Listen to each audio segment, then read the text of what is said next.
this generation, we just do it differently. We look differently, we talk differently, we walk differently. Racism means we got to fight back. Racism means we got to fight back. Say racism means we got to fight back. Fight back. Fight back. Fight back. Fight back. Fight back. Fight back. Fight back.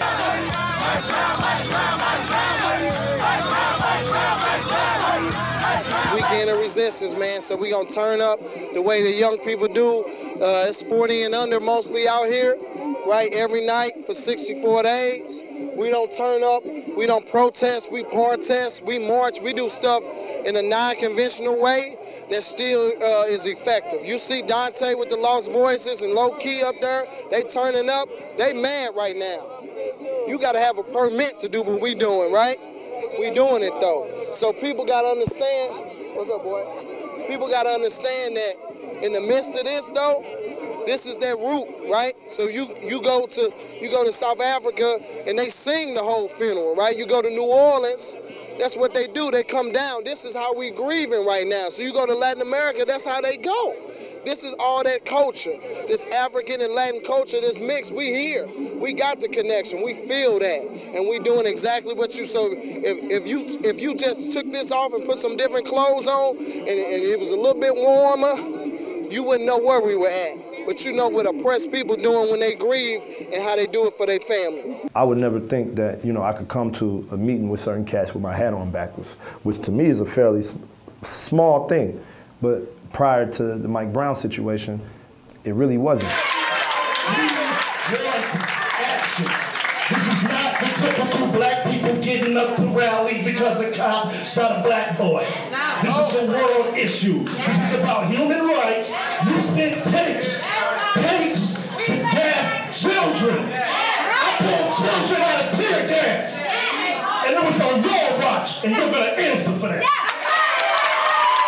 For me, I kind of looked at that moment like, damn, like we in here, you know what I'm saying? Like, we about to change the scope of the conversation, the way this looks. We about to change the narrative, you know what I'm saying? And there was no way for them to walk around it because they're not gonna come out here and deal with the brothers and the sisters in the streets because they scared of them, you know what I'm saying? They scared of the young cats with their shirts off, the tattoos in their faces. Fuck the police! Stay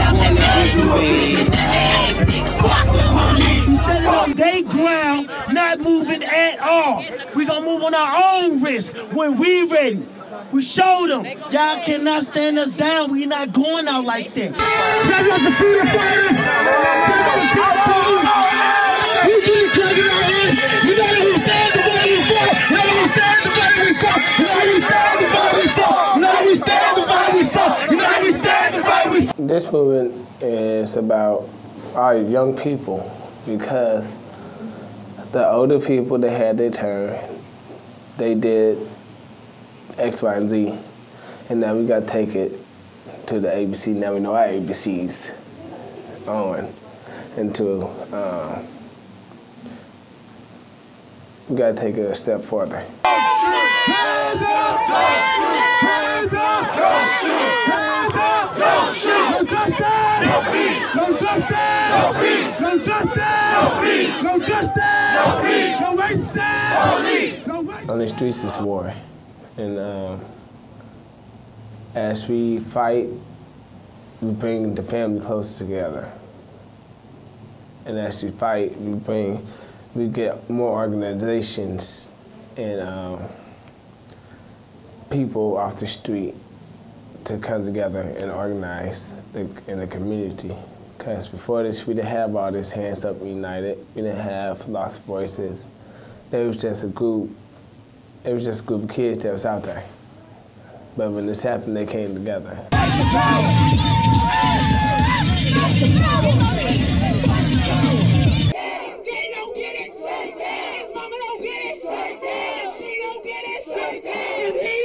You know, they scared of the young sisters that, you know, they don't know who, she might not know who Angela Davis is, but she just know that police killing somebody and leaving them in the street ain't right.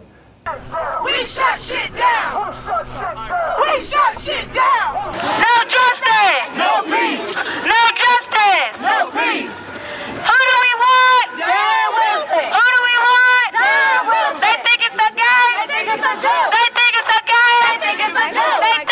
women play a big role in this movement, and I feel like it doesn't get shown as much, but we're actually out here in the streets, in the front line, dealing with the cops on the day-to-day basis. We just want the women to get out and figure out what we want our role to be and what our goals are and how we want to be presented in the movement. Real talk, we've been holding it down. That was really like some of our complaint in the beginning was like, where y'all at? I mean, I know where a lot of them are. A lot of them are the reason we out here. They've been gunned down already or they already locked up. So I know where a lot of them are, but there were a lot of older men, 50 plus out there, but you know, when nightfall come, when the tanks rolling up, they going in.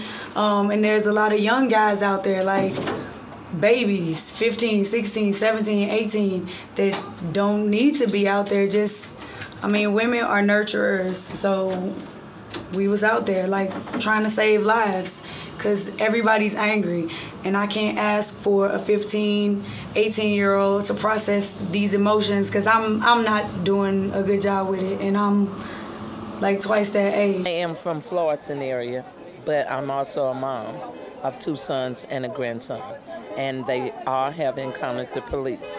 So I stand for all moms that have sons, because our children are just automatically targeted. Right, you can't kill us all. I've been out here 61 years. You can't kill us all.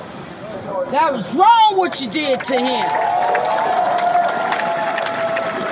You might want to do it to me. You done did it to me. You done handcuffed me for Soldier Memorial and had handcuffs in me. I ain't got no fellas, I ain't got no warrants, and I stand up for mine. I'm a black woman and I know my rights. I feel like women, we've been leading movements since Africans were brought here as slaves. Like the sister was saying, it's just not police brutality that's affecting us. It's a number of issues that are institutionalized racism. And to keep it real, these are our brothers out here dying. These are our uncles, these are our fathers, these are our cousins, these are our friends. Black men's lives affect black women's lives. It's not separate. So even if there aren't black men out here protesting, which there are, women are still going to carry the torch. No justice, no peace, no justice, no peace. They're way more politicized than I ever was at 15, 16 years old. They're way more aggressive than I ever was at 15, 16 years old. It's because they know in some spaces the elders failed them. And I learned that they need us. They need us, and they're very welcoming to us. As long as we don't come try to force ideology on them, they're good. They just want to win. They know another world is possible, as everybody said.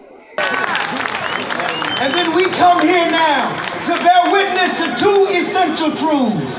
The first essential truth is that black life matters. That these young people who have taken to the street in a rich tradition of nonviolent and civil disobedience, they will not bow.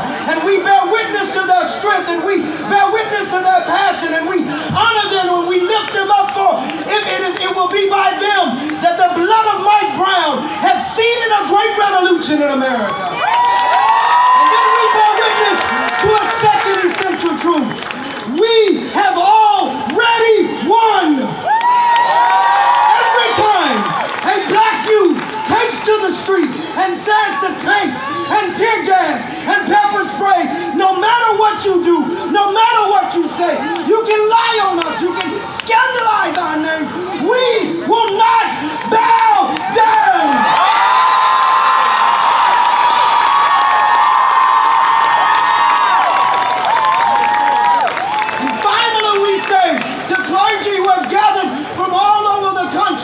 That it is our moral and ethical responsibility to stand behind